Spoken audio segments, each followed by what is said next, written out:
What's up, everybody? Welcome back to another episode of Rams Brothers. I'm your host, Dean, and I'm joined, as always, by my brother and the other great host of this show, Nick. And it's Rams-Eagles weekend, a rematch of the divisional round from last year. The Rams are very, very much hungry for revenge. They're traveling to Philadelphia.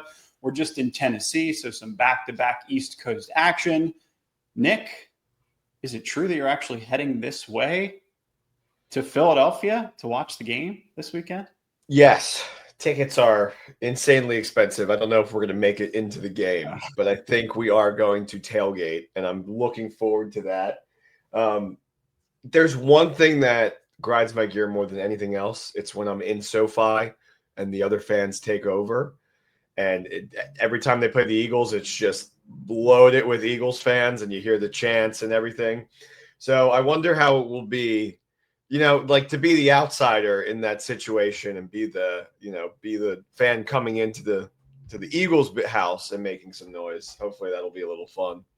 Yeah, see, I know it's probably going to disappoint some fans that we're probably not going to be in attendance, and we're going to be so close in terms of proximity to the stadium.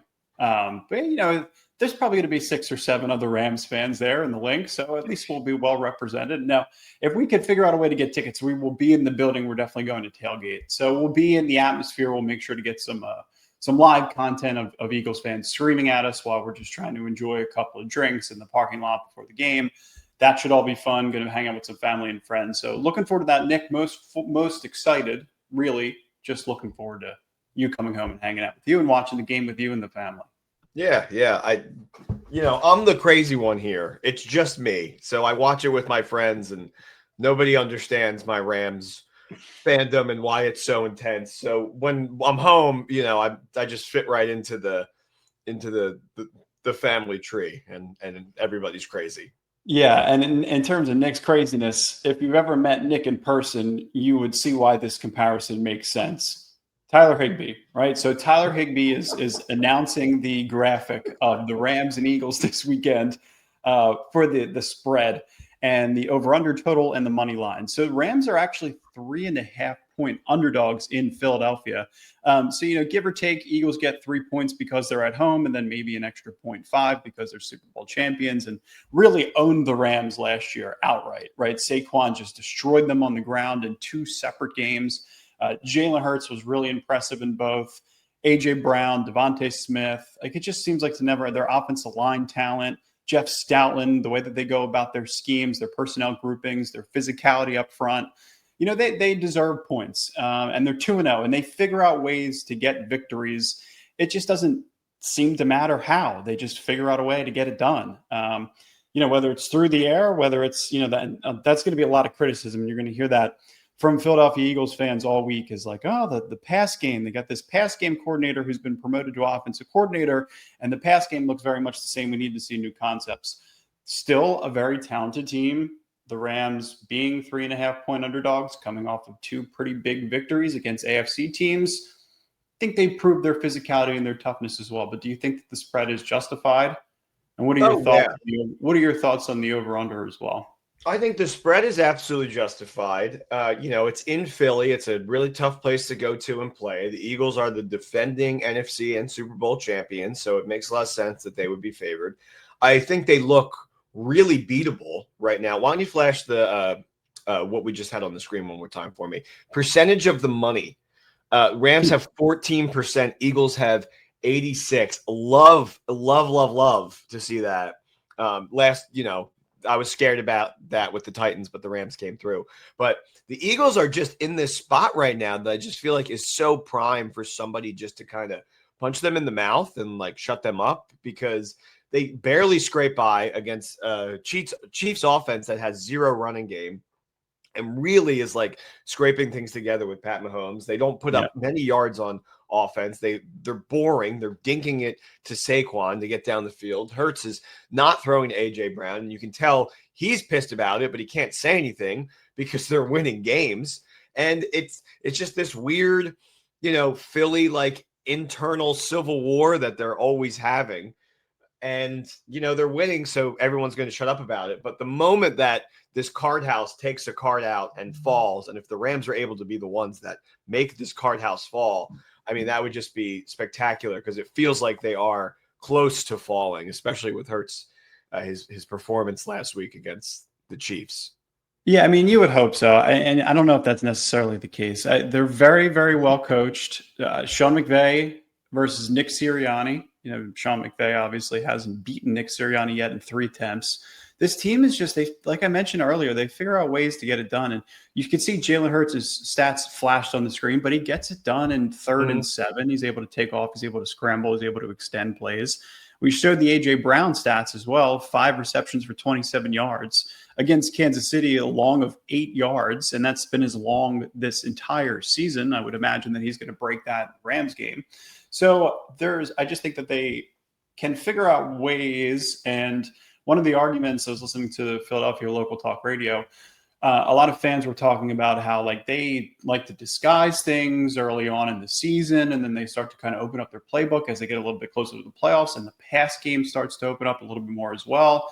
But it seems like in specific moments when they need it most, as of the first 2 weeks of the season, they're having trouble pushing the ball down the field in terms of the pass game, in terms of explosives. And they're going to look at the Rams' roster, and they're going to say, Emmanuel Forbes, Kobe Durant, Akella Witherspoon's hurt, Darius Williams is how old? We're going to be able to take advantage of this secondary and make plays.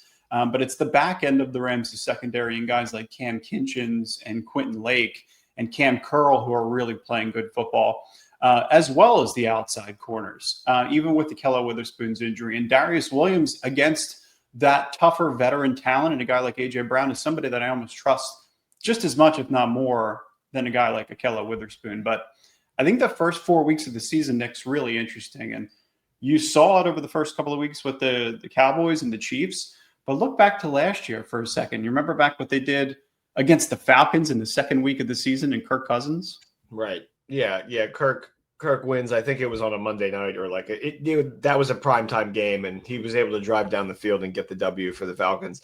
And then they barely scrape by against the terrible Saints teams, and then they get blown out by the Buccaneers, and Sirianni shaves his head. and then this year, barely beat the Cowboys.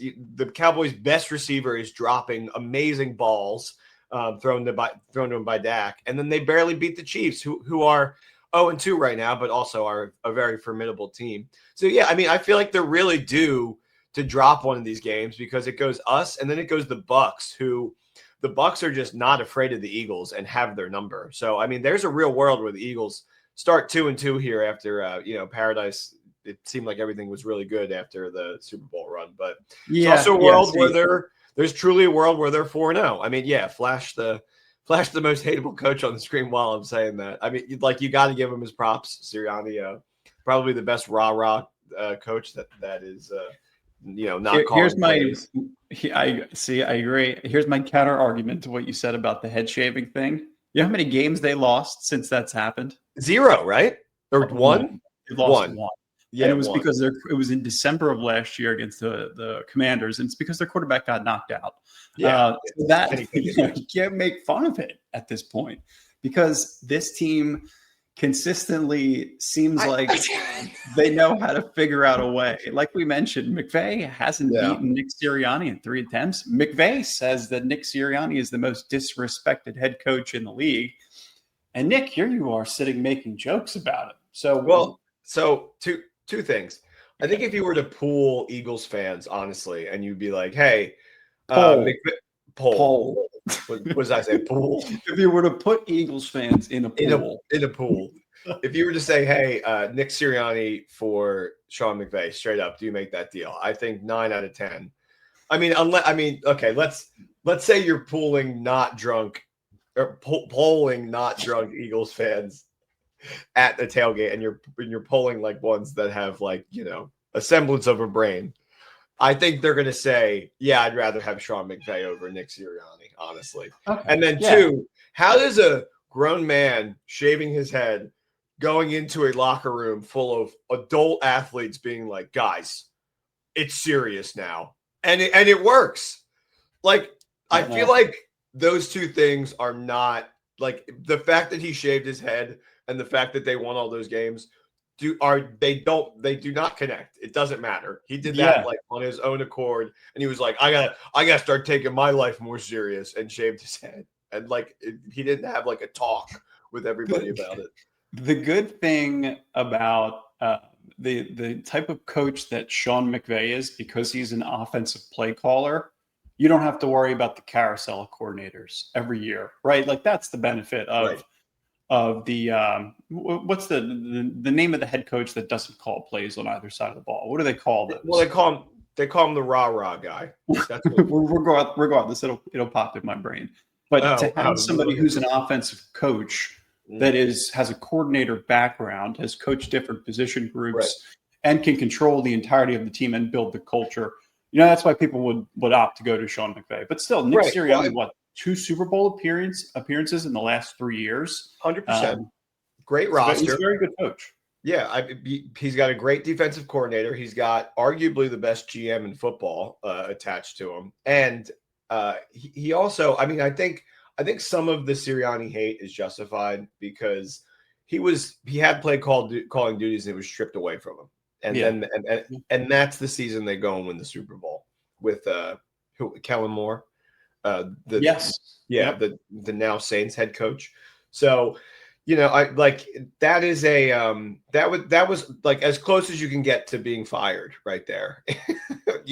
Without being fired, you essentially got demoted. Yeah, it's crazy. I mean, well, they were talking about, this is how crazy the city is. 2-2 start last year. They were talking about they wanted to fire him. Yeah, they wanted to fire the coach. Yeah. Mm-hmm. So I mean, you put them in the same kind of situation. That's you're right. It is a big fall from grace. But I think some Eagles fans will realize just in the similarities of the first 4 weeks of both schedules from 24 to 25, like, okay, like this has happened before. We can figure out a way to navigate this. But then you look at their schedule for the remainder of this year, and it's even more difficult. But Nick, to your point about Howie Roseman and his ability to be one of the better, if not the best GMs in the league, look at what they did just last week. They brought in Zadarius Smith, who's an instant impact at edge. And you put him on the front in rotation with some other guys, that 4-man front that just dominated Patrick Mahomes in the Super Bowl. They can get pressure without even having to dial up a blitz. But they'll dial up things all the time. Vic Fangio is Sean McVay's arch nemesis. But then you got guys like Josh Uche, who they brought in on a 1-year deal. Aziz Ojulari, who's not even on the freaking screen, is another guy they brought in on a 1-year deal. Like they just said, we lost Brandon Graham. Okay, he retired, one of our best players of all time. Bryce Huff, you can go back to San Francisco. We don't give a shit about you. We're going to bring in 3 other edge rushers and just continue to build up this defensive front. We're going to re-sign Zach Bond. We're going to draft Jihad Campbell, Andrew Makuba, who we loved out of Texas. We know what happens with Quinyon Mitchell. But, I look at this team and I look at their ability just to be able to spread the ball out. And I think you look at Adoree Jackson, who I think is a position that, you lost Darius Slay in the offseason. You tried to, reposition and go with the guy with Adoree Jackson who you had in-house. You could take advantage of that. I think you're going to probably see a little bit more 11 personnel and attempts to take more shots down the field with guys like Tutu Atwell, Xavier Smith, Jordan Whittington, if he's good to go with the hamstring. And this was a quote that I wanted to share from Davante Adams via the Kay Allen show. Because I think it just kind of speaks to the relationship that Puka Nacua and Davante Adams have developed in just a couple of weeks of the season and why they could potentially exploit this secondary. Both just get so excited for each other's success just because, he's such a selfless dude. I mean, you can see after I scored my touchdown, he's screaming at the fans. Like he's so excited just to see me, make a play. And that's how we are in practice too, believe it or not. Like if somebody makes a play like that in practice, we're going crazy, jumping, slapping each other in the helmets and all type of stuff like that. So it's just good. You could argue that all 3 of them are in the Hall of Fame by the end of their careers. Honestly, I feel like that's how good Davante, Puka, and Stafford are. And I mean, having, that combination of dudes. Yeah. You feel like there are holes that you can exploit in this Eagles secondary with those guys. I mean, last week we put on display against a really good defense, and you put up 33 points. I mean, it took them a while. I think that's one of the keys to Dean's keys. I don't know if we're still doing that segment this year, but if we were, one of my keys would be not starting slow and kind of, morphing that. Yeah, one of the big, I think, takeaways in just what Devontae had to say, right, and like what Puka Nacua and Devontae could potentially exploit is a secondary that hasn't really had a lot of time together yet, right? And it's a team that will kind of start to come together.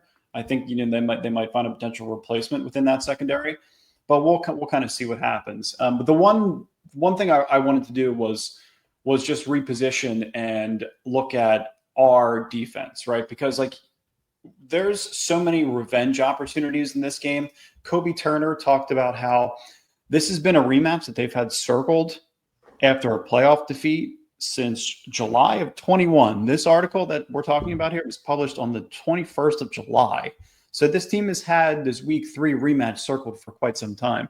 So I'm not worried about Kobe Turner specifically, but Jared Verse, I think some of us are starting to get a little bit concerned over the first couple of weeks, just in terms of how he's defended against the run, his over pursuit, some of his tendencies that he was trying to work through his rookie year have kind of reappeared now. So you look at the game against Philly last year, 4 total tackles, 4 combined tackles, 3 tackles for a loss, and 2 sacks. You look this year right now, 2 total tackles, no sacks, no forced fumbles, no nothing. So Jared Verse needs a revenge game badly. And he said when this game ended, I never want to feel like this again. I don't want my teammates to ever feel like this again. And I'm going to do everything in my power to make sure that it doesn't ever happen again. So hopefully that's the case. I mean, he was great. He was lights out in that playoff game. It felt like, Right. The difference of that game was the running game, but on both sides, our running game being weak and theirs being like effectively strong. But I mean, they were making moves. I think they sacked Hurts like 3 or 4 times that game.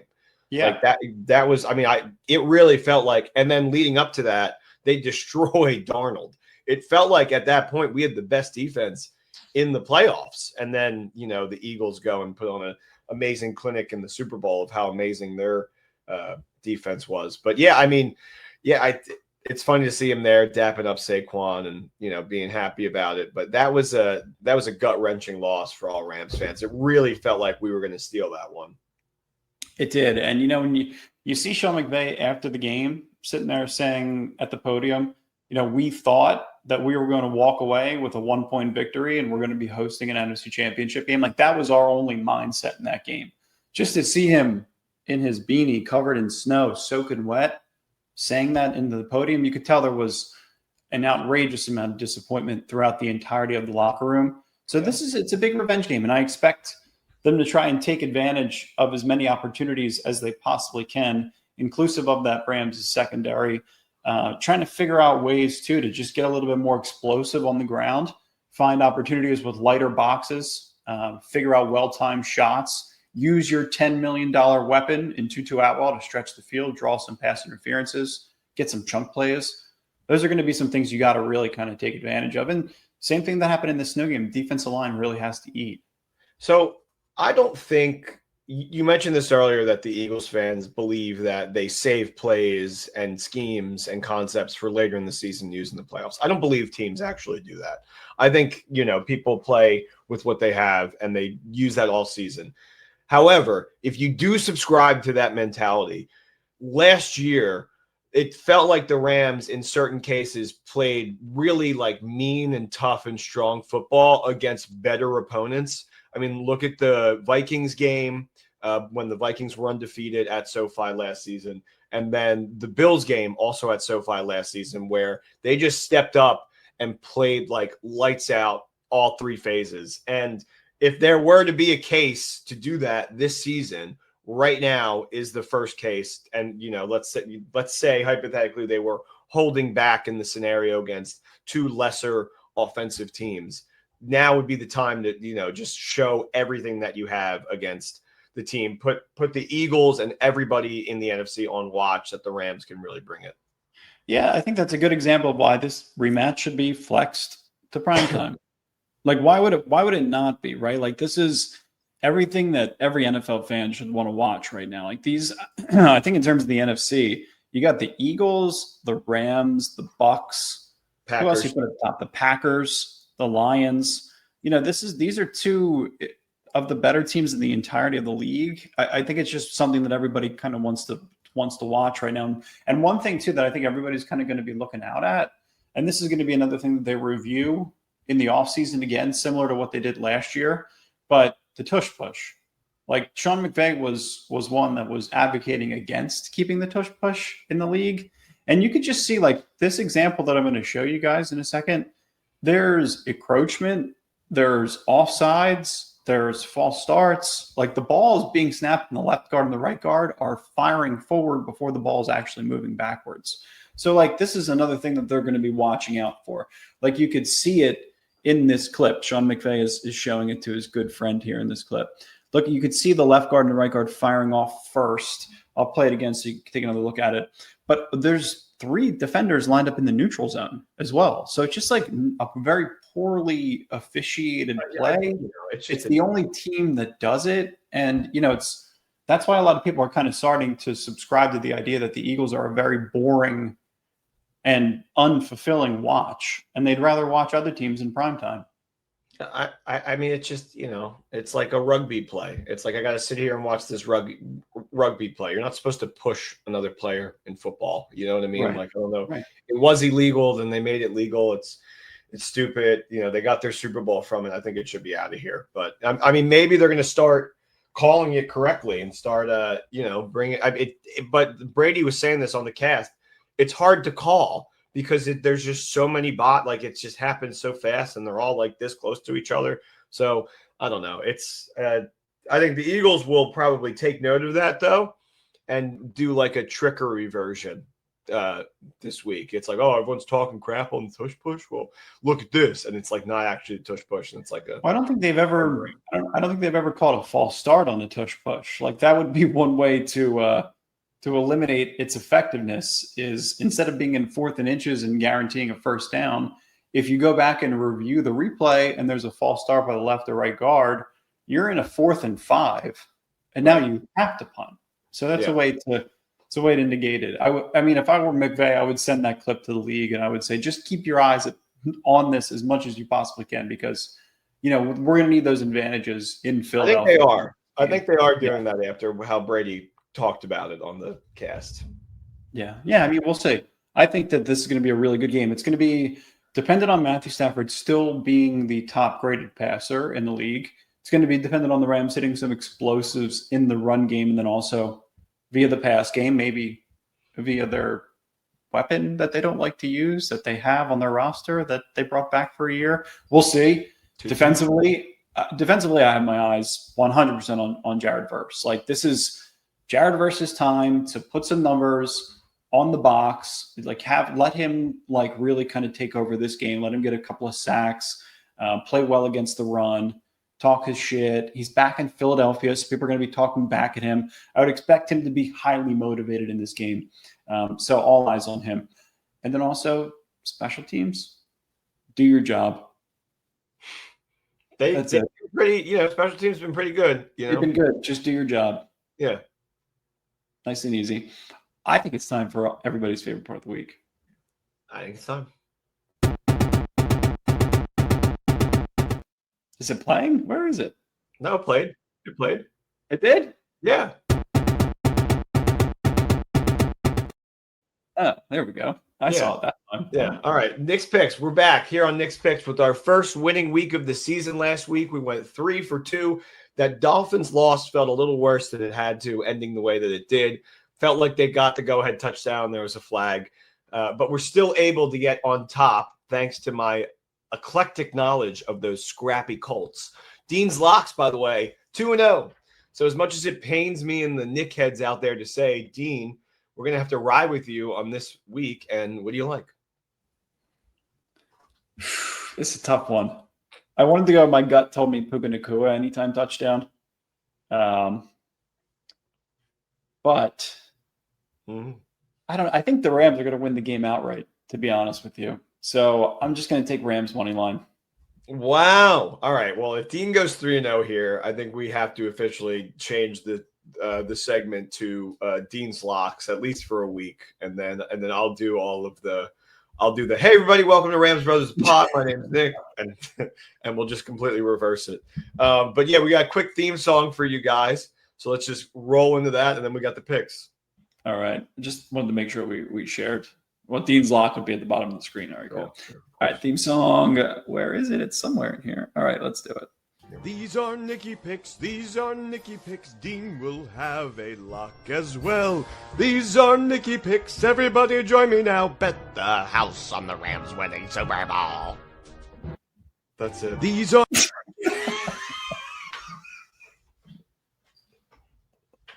I think I like them short and sweet like that. That's perfect. I think so too. I think there's like I think the best ones are like 10 to 15 seconds max. Yeah.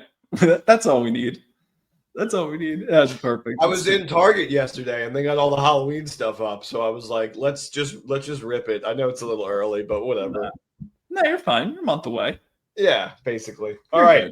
Let's do it. Raiders at Commanders. Line is set at commies minus 3.5. Commanders lose to a really good Packers team last week, and they almost backdoor cover. But all of a sudden, everybody has the Commanders missing the playoffs. Let's settle in here for a second. They have the best QB prospect from the 2024 draft, and they still get to play the Giants twice a year. And the opponent in front of them is a plucky Raiders team who reeks of Seahawk eggs. Plucky Doc. Hating on Geno isn't that much fun anymore since he's not in Seattle, but the guy does not have it. He simply does not, and it was on full display against the Chargers defense when he threw 3 picks. I think the scoring will be elevated in this game. I just don't think the Raiders are going to be able to keep pace with Jaden Daniels and the commies and Zach Ertz, who has a touchdown, averaging a touchdown a game the last 5 games. Commies get the W. I think it's 31-23. We're taking Commanders minus 3.5. We're also going to take over 44.5 and easily cash on that as well. Okay. What do you think of that? I think I don't have a lot of confidence in the Raiders yet. No. I mean, they could be like a second half type of team, but I mean, it's still Geno Smith. I like the over. I think that there's probably going to be a lot of points scored. Probably going to be a nice day in Washington. I think it'd probably be fine in terms of the weather. We're going to have really nice weather in Philly this weekend too. So yeah, go over on the points. Yeah. I was kind of hoping it was going to be cold and crispy while I was there. It's so freaking hot over here. Now, is it it's actually really hot? It's perfect here right now. It's like mid 70s. Yeah. Well, that's better than it is here. Sunday's going to be 75 on the dot. That's good for the Rams. Yeah. All right, moving on. Texans at Jags. Line is set at Jags minus 1.5. Am I really about to bet on the Texans going 0-3? Of course I am. Longtime listeners of the pod know that I have a soft spot about the Jags, whether it be the teal, the fact that they're the Florida Panthers of the NFL, or that they're just pathetic and never seriously a contender. Whatever it might be, I root for them. They're basically my AFC team.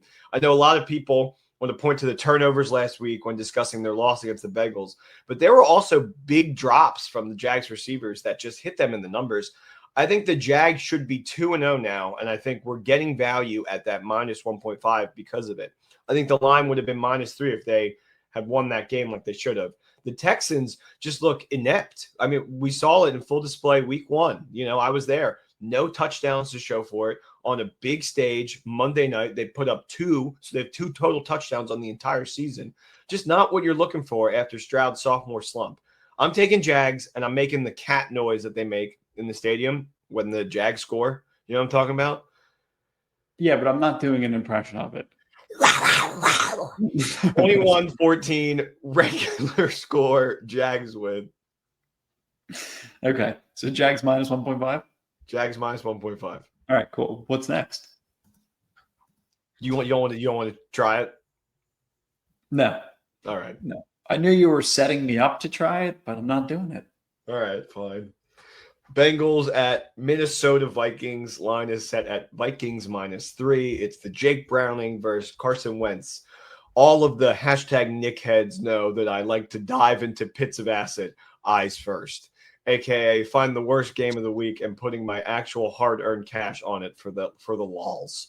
Browning last week looked surprisingly calm and ready to step into the role and was able to secure the win for the Bengals, while Wentz, we haven't seen in a while. He was the backup for Mahomes last year, played every game. But I do think he will be able to lead this team down the field and look possibly like the best he's looked since 2018. It worked for Darnold. Darnold is now starting in Seattle. I think Kevin O'Connell, a.k.a. Joel McHale's younger brother, is the true quarterback whisperer of the generation, and I have no doubt that he will make Carson Wentz a star at least for 1 week. A chance to bet on Carson Wentz in 2025. Eagles fans that are listening to this episode, this one's for you. I'm taking Vikings -3, 19-24. Vikings look much better than they did the week before under J.J. McCarthy. Okay, that is probably going to be the most hideous game of the week. I don't know. Who knows what you're going to get out of Carson Wentz starting for his 6th different team in 6 years. He's 32, I think. Same draft as Jared Goff, right? So crazy. Well, Goff's only the game will at the very 30. least. Game will at the very least be fun to watch. Yeah, Goff's 30 and he turns 31 in October. that's right. He was younger. He was younger coming out. Yeah. All right. Let's run it back with some extra thick straps. Commanders -3.5, over 44.5 in Commies Raiders. Jags -1.5, Vikings -3. So that is 3 home teams I'm taking with the negative money. And my quick pick is Lions +4.5 on Monday night, scoring 30. Someone's scoring 30 and someone's going to score 33, but I think it'll be close no matter what. So I'm just going to take the points. If the Raiders had the points, I would have taken the Raiders. Current record on Nick's picks this season is 5 for 5. Dean's locks 2-0. Bet with your head, not your heart. Yes, I like that. Another great. Oh, we segment. totally forgot about our sponsor. Yeah, I know. I was going to say that after the fact, then we would have to edit the episode and put it in. So, I mean, that's all right. we can do it next episode. We have time. All right. We appreciate you guys as always. Make sure to like and subscribe. Make sure to like and subscribe to the podcast. We appreciate you guys. Always a ton of fun, Nick. Can't wait for you to come home. We're gonna have a lot of fun watching the game together and seeing everybody. So just appreciate you guys. We'll be talking to you guys after the game this weekend. Hopefully the Rams are 3-0. Hopefully the Eagles are 2-1. Hopefully the Niners are 2-1. Hopefully the Seahawks are 2-1. And the Rams are on top. We appreciate you guys as always. Go Rams. If the Niners are 2-0 or 2-1, that means the Cardinals would also be 3-0. But are they a threat? Cardinals 2-0 or are they 1-1? They're 2-0. Oh, that's right. The Seahawks are 1-1. Yeah. So we want the Seahawks to be 1-2, Cardinals to be 2-1. No. I'd rather the Niners lose. I'm fine. Okay, with the that's right. Cardinals They play against each other. Okay. All right. Yeah. All right. Interesting. Yeah. All right. Well, we'll say either way, let's win the game on Sunday. We appreciate you guys. Talk to you soon. Go Rams. Go Rams. Like and subscribe. Thank you for listening.